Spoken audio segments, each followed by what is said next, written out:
बच्चों, हम पढ़ रहे हैं सीढ़ीदार खेत। सीढ़ीदार खेत में मैंने बताया था कि बच्चों ने अपने अध्यापक से प्रश्न किया था कि चाय की पत्तियां तोड़ने का कार्य महिलाएं ही क्यों करती हैं। इस पर उनके अध्यापक ने ये समझाया कि महिलाओं के हाथ नरम होते हैं और ये एक ऐसा काम है जिसमें कि पुरुषों की मदद नहीं ली जाती है। और चाय के जो पौधे होते हैं वो 1.5 मीटर से ज़्यादा लंबे नहीं होते। क्यों? ज़्यादा लंबे होंगे तो उनकी पत्तियों को तोड़ने में मुश्किल आएगी। बीच में ही शरद बोला, सर यह पत्तियां साल में कितनी बार तोड़ी जाती हैं?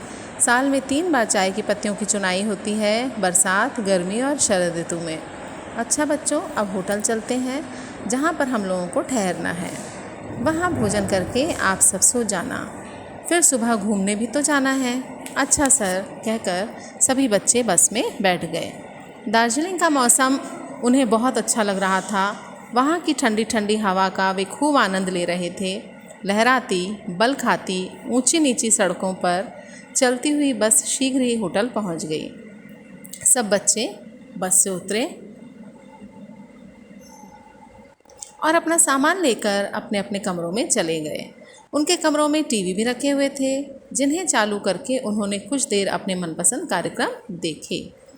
तो बस क्योंकि पहाड़ों में क्या होता है ना, गोल चक्करदार सड़कें होती हैं, तो लहराती बल खाती ऊंची नीची सड़कों पर बस जो है होटल पहुंच गई। सब बच्चों ने अपना सामान अपने अपने कमरों में रखा। कमरों में टीवी थे और बच्चे टीवी चालू करके अपना मनपसंद कार्यक्रम देखने लगे।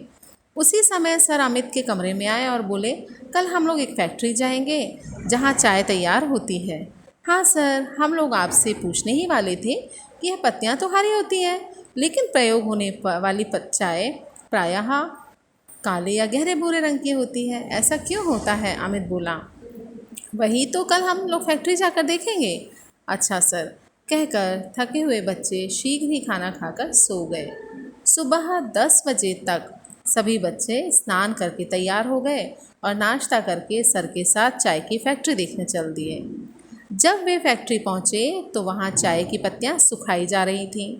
कहीं सूखी पत्तियों पर खमीर उठाने के लिए पानी का छींटा दिया जा रहा था, तो कहीं सूखी मुरझाई तैयार पत्तियां छानी जा रही थीं। वहाँ बड़ी चाय और छोटी चूरा चाय अलग अलग तैयार हो रही थी। मतलब इस पाठ में सीढ़ीदार खेत कैसे होते हैं, वहाँ पे कौन सी फसलें उगती हैं। जैसे पता चला वहाँ चाय की फसल उगती है, तो चाय के बारे में बताया गया कि चाय किस प्रकार से तैयार होती है। तो हरी पत्तियाँ तोड़ी जाती हैं, फिर उनको सुखाया जाता है। तो पूरा प्रोसेस इसमें बताया जा रहा है कि जब वो बच्चे फैक्ट्री पहुँचे तो वहाँ चाय की पत्तियाँ सुखाई जा रही थीं।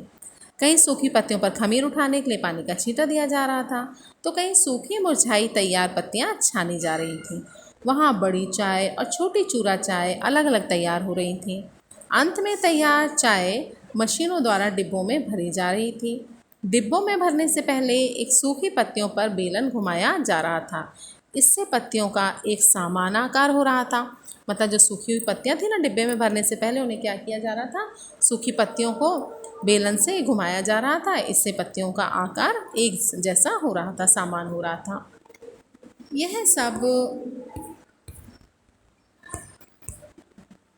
यह सब देखकर बच्चे बहुत खुश हुए। फिर अमित ने सर से कहा, सर अब हमने यह तो जान लिया कि चाय कैसे तैयार होती है,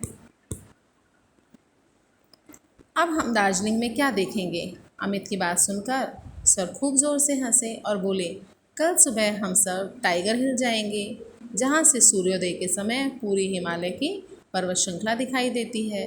सब बच्चे फिर से होटल पहुँचने के लिए खुशी खुशी बस में बैठ गए।